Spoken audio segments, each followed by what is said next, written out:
What's up, everybody? Welcome into Group Chat Sports. This is Group Chat Football Live. Hit that like button and subscribe to the channel. Been keeping you guys updated with the latest in the transfer portal, recruiting, coaching movement. Not so much this time of year, but whenever that stuff happens, we're all over it as well. We start today, D, with a man who's always in the news, Deion Sanders. He's calling out another program today, or I should say yesterday, this week. And that's UVA. That's not necessarily the program I would have thought that he'd be calling out here, but that's just what he did. Yeah, he was upset, man. Virginia not known as a tamperer, right? You don't think of Virginia Cavaliers when you think NIL, but clearly this relates to Isaiah Augustave, a running back who went to the portal on Wednesday. I think it's Augustave. Augustave. Yeah. I was trying to put an accent on it. I don't know. You threw a little spice. Augustave. Augustave. I'm sorry. When he goes to the islands, we'll say Augustave. But anyways, he entered the portal on Wednesday. He looks like he's going to be visiting Virginia this week. So clearly this was a reference to that violation. Now he is accusing of Virginia of trying to tamper with Carter Stoutmeyer. And he's saying, I gave you one. You're not going to get another one. Pete, just roll the clip. Let Deion say it. Carter got over the bag. What called it? What's the school? What's the school over there? Virginia, what my camera at? Virginia, you got to stop. I let you have one. I ain't say nothing about it. Come on now. Come on. We let you have one. I ain't say nothing about it. Finish another brother. So obviously Deion's not holding back anymore. He's calling him out, and hold on a second, gotta get us back up on this. Up on the there screen. We are. Hey, there we are. Yeah, he's not holding back, and I mean, I think that's a smart strategy. Truthfully, Deion knows how to use the media. When you call someone out for this, it makes them if they're actually doing it, or even if they're kind of doing it, it just makes you less aggressive pursuing the player, because if you get the player, now it looks like you went and tampered. So it's a good way to get people to back off, just sort of shining a light on it, bringing that media scrutiny. It's just something that, some coaches will run to the NCAA. Some coaches will do what Deion does. Deion's a media guy. He knows how to use the media. I think this is actually a stronger, smarter approach.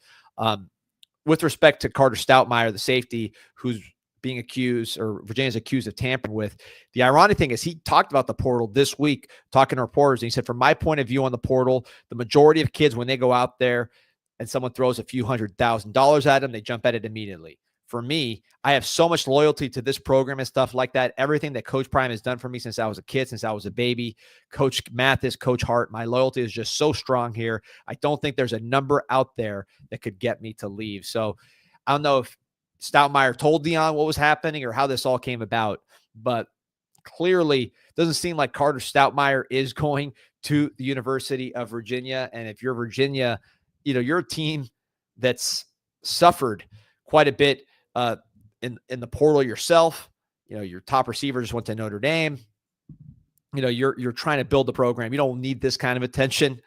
So I think Deion's PR approach was pretty smart and is going to be effective. Maybe not for Augustave, who's already on his way over there, but certainly for Stoutmeyer, and making sure that Virginia doesn't mess with any more players. Because if they do, it's going to be right there on social media, ESPN, shows like us talking about what's happening.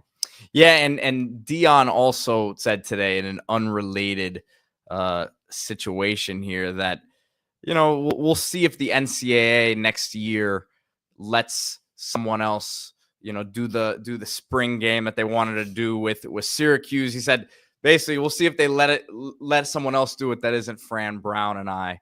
So again, not connected to what we were just talking about here, but Deion always in the headlines. Yeah, that was kind of. I agree with him on this. I will say I think this would be a really cool idea in the right controlled setting. I was hoping he'd do it, though. Don't just say this is what we should do and then don't do it. Remember, the NCAA said they weren't allowed to do it. That's true. So what he's saying is, if someone else that wasn't as maybe brash and out there about certain things, then maybe they would let let us do it. That's a good point. That's a good point. But shout out to Deion. I'm just glad I haven't been college, man. For a while, when it looked like maybe Dallas Cowboys, it would just be this one-time thing with Shador and Travis Hunter, then it's done. I like seeing him continue to be in the headlines, stir it up, and then Colorado, a program that my whole life growing up was a power program, see them back in the headlines playing football with a chance to keep it going in the Big 12. Like to see this. Virginia, feel bad for them because they need some good press, and they're only getting some bad press here. But clearly they will not be adding a safety from Colorado, but maybe Augusta ends up adding to their backfield. Remember to hit that like button and subscribe to the channel. Colorado fans have you covered with all the Deion Sanders and team coverage, of course, here on Group Chat Sports. Looking at a program now, D, that I don't think we've actually spoken much about here or had any like dedicated segments to here. But Iowa, they had a really nice pickup here out of the portal on the offensive line. Ferris State, we spoke about their quarterback, Trinidad Chambliss, the other day, headed to Ole Miss. Big time winning going on over there at the D2 program. Multiple national championships the last few years. And Bryce George is on his way to the Hawkeyes, an impressive athlete from the smaller, school level here from D2. But with his skill set, it could be a jump, obviously headed to the Big Ten. It will be a jump, I should say, but I think he might be equipped for it in terms of his physical gifts. Yeah, just the reason we haven't had a ton of Iowa videos during this portal season is because Iowa's not a school that lives in the portal. That's just not their style. They're very much about development. And it's interesting. If you look at what they're doing in the portal here, they're taking kids from winning programs that are not necessarily in the FBS. For example, Bryce Hawthorne, defensive lineman from the South Dakota State Jackrabbits. Of course, the quarterback, Mark Gronowski, who we've talked about a ton. All he's done is win. Big, physical, athletic quarterback from the South Dakota State Jackrabbits, multiple-time champion there. And you look at Ferris State, which has won 3 national championships, to go and get Bryce George. But focusing on the player here, this guy just looks like an Iowa offensive lineman. Forget about the fact that he's coming from Ferris State. You just look at the profile, look at the story. How many Iowa offensive linemen have we seen with this exact story? And I love the film on him. We got the FCS film. We got the high school film. Pete, cue it up however you want. But when you look at the path of Bryce George, tight end, defensive end, 6'5", 248 pounds from the Midwest, in this case, Detroit, Michigan, and then grows into a monster. Is this not like tens of Iowa offensive linemen that we've seen, dozens, since Iowa became an NFL factory, an offensive line factory? I feel like we see this story all the time. In this case, it's not happening in Iowa itself. It's happening at Ferris State and a FCS program and to get kids moving up. But you watch him play, really athletic. I like his stance. I like his flexibility. A little top heavy, like you said, Pete, but he's powerful. I see twitchiness. I see a good athlete. Again, former basketball player, former tight end. So the size doesn't seem to be a problem anymore. He's every bit of 6'5", 315. You see him getting after it. Just looks to me very much like an Iowa offensive tackle with the lean, strong frame, but not fat, not overweight, not sloppy, good technique, good urgency, twitchy. He's got nice distribution of weight, not somebody who's overly, he has some, we're talking about being a little top heavy. He's not like, overly top heavy. He doesn't have leg strength. Uses his hands well, finishes. This seems just right on brand and a good guy to protect Mark Gronowski. Yeah, I would wonder if he's going to play inside as an interior lineman. Look, his athletically, I think he's a plus athlete for the position, but some of the speed he's going to see off the edge in the Big Ten is going to be much different. And I'm not saying he can't do it, but I think guard with his body type right now might be better suited for him, but we'll see what happens when he gets on campus now. I mean, he does have some foot twitchiness. I think the length we'll see against the really, really long defensive ends and quick defensive ends. He doesn't seem on paper to have that plus wingspan, although he is 6'5", so maybe guard is a better fit. But I just like Iowa staying on brand. Even if you go to the portal, stay on brand. FCS kids, winners, overachievers, late bloomers. That's what Iowa's built on. Yeah, you don't have him as long to develop technique, but these guys have been well coached at that level. It's not like there's no coaching at this level of football. These are really, really good programs that are feeding into Iowa State. So they're coming in well coached. They're coming in hungry. They're coming in humble. And they're getting that final polish before potentially moving on to the NFL, which we know Iowa produces NFL players probably more consistently than anybody aside from like the Alabama, Ohio State, Georgia tier. But after that, to me, and LSU maybe, Iowa is pumping guys out consistently, whether it's defensive back, offensive lineman, tight end, linebacker, defensive line, you name it. Iowa's doing a great job of it. They've had some good quarterbacks, but now with Gronowski, I think this could be a multi-dimensional quarterback that ends up being the best they've had in a while. Bryce George, help protect him. So on to a program that we've spoken about probably more than anyone here, thanks to Bill Belichick.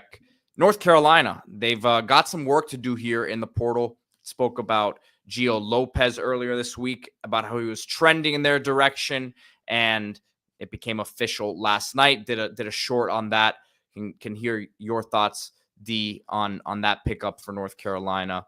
But the last 24 hours here also beefing up the front seven, starting at linebacker, and then starting at defensive tackle, and then we'll get to the linebacker.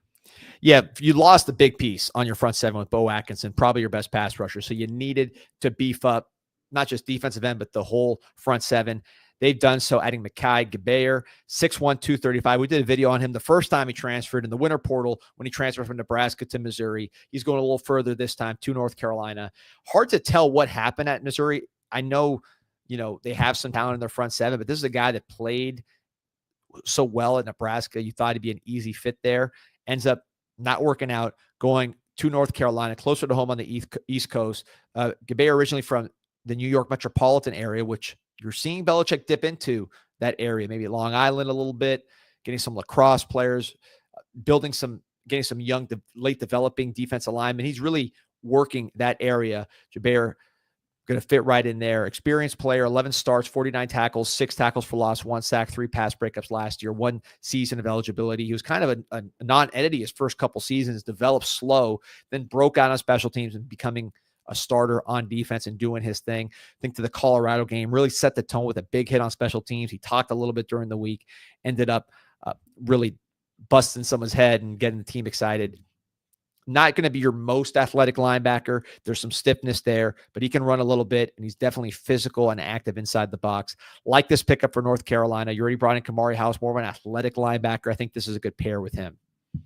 And then at defensive tackle, getting Lavon Johnson from Maryland, a spot that we understand Bill Belichick needs some versatile defense linemen who can kind of fill multiple roles. And this is a spot where you've seen them add a ton. I mean, they added some big defensive linemen in that winter portal season, but you can never have enough. And you look at Lavon Johnson, he's been in the Big Ten playing at Maryland, so he's been against some of the biggest, baddest offensive linemen in the country. Who was his other visit? Texas. I think Texas is pretty good defensive lineman, about to send at least 1 tackle to the NFL draft with Alfred Collins, probably second-round pick. So Texas is recruiting the defensive line at a high level and still spent money, spent resources. You only have so many visits that you can give for Lavon Johnson to visit Texas. Ended up signing with Bill Belichick at UNC. And again, I think with this, it's just about body types, stacking them 6'2", 311. This guy's originally from Allentown, Pennsylvania, like the Billy Joel song. Went to prep school in Cheshire, Connecticut. 18 games played in 2 seasons, 19 tackles, 2 tackles for loss, a sack, 65 PFF grade. So it's not going to blow you away with any of the numbers, but there's a reason why Texas is going to spend their time with a player like this, and that's because there's only so many of these body types going around. You want to add them in any chance you get. UNC doing a good job trying to look. You got Gio Lopez now. You have a little more view and vision of what you're going to do on the offensive side of the ball. Defensively, we know they want size up front. We know they want man cover corners. We know they want big, smart linebackers, similar to what they built at New England. You need the big defensive lineman. This is a big piece with Lavon Johnson. Yeah, and if you're Lavon Johnson too, Texas is Texas, right? But you have the opportunity to be a key piece to a Bill Belichick defensive line. And I think we'll see what happens at the high school recruiting. I think they're picking up some interesting pieces there. But if the portal ones are the ones that I'm very interested to see their hit rate on them, D, because we understand that Belichick, Lombardi, and the people in that room are also looking at this from an NFL body type. Who are these guys? Who can these guys play at the next level? You have a better idea of who's on the NFL radar if you're looking at players like this who have been out there for 2-3 years, have multiple years of film, right? So the hit rate needs to be pretty good on these players right here, because you're trying to flip this thing around quick. Yeah, just looking at some of the positions here, some of the big defensive linemen they've added in. Smith Filbert from Penn State, 6'6", 282. You're talking about Price Yates from UConn, 6'4", 265. We did a video when he committed. CJ Mims, big. We did another video on him, big, 6'2", 296, rotational defensive tackle from East Carolina. Melkert Abujode from the Delaware Blue Hens, big physical edge. So these guys are not just quick, athletic, get upfield defensive linemen. These are big bodies that can take up space. Clearly, they added to that room, but they thought they needed more, and that's why you go and get Levon Johnson. It's going to be rotation. I don't see one name of the guys I listen. I don't see one of those names that I say this is going to be the star of the show on the defensive line, but you can see all these guys playing and looking the part in their uniform when they line up in the ACC. All right, guys, hit that like button and subscribe to the channel, not only for North Carolina coverage, but the best college football recruiting and portal coverage in the country here on Group Chat Sports. Hit that like and subscribe. Thank you all for watching today. Keep it locked. No, it's holiday weekend, but if anything breaks, we'll be around and have you guys covered. See you tomorrow. Maybe.